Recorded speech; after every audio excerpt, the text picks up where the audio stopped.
In this video, we will discuss group exponentiation. In a previous video, we discussed the naive exponentiation algorithm for regular integers.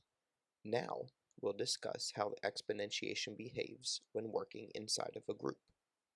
Let capital G denote a group under the binary operation star, and let little g be an element of the group capital G. First, set G to the 0 star equal to the identity element of the group G, and then, for any natural number n, G to the n star is defined by repeatedly applying the binary operation star to G n times. Naive exponentiation for groups can be summarized in the following algorithm, which accepts as input a group capital G under the binary operation star, some element little g in the group capital G, and a non-negative integer n, and outputs g to the n star. The first step in our algorithm is the if statement: if n equals 0, then return e. Since we defined g to the 0 star to be the identity element of the group capital G, if asked to compute g to the 0 star, we simply return the identity element. The second step in our algorithm, which only executes if n is not equal to 0, consists of the if statement: if n equals 1, then return g.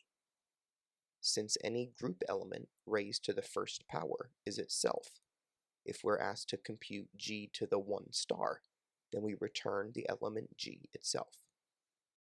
The third and fourth steps of our algorithm, which only execute if n is not equal to 0 or 1, are to create the variable c and assign it the value of the group element g, and create the variable I and assign it the value of 1. Next, we enter a loop, which consists of two steps.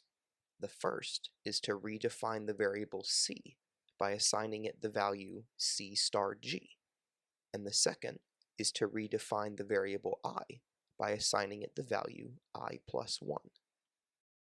We continue to perform these two steps until the stopping condition I equal to n is satisfied, at which point we return the value of c and our algorithm terminates.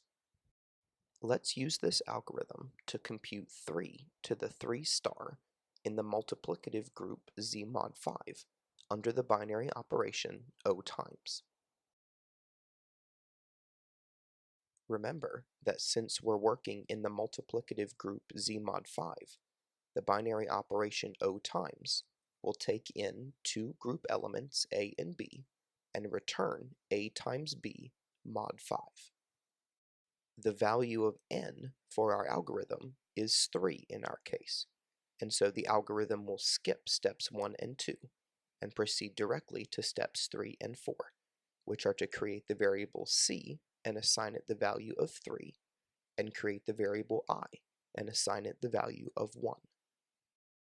Next, we will enter the loop, where we will redefine the variable c and assign it the value 3 times 3 mod 5, which is equal to 4, and redefine the variable I by assigning it the value 1 plus 1, which is 2.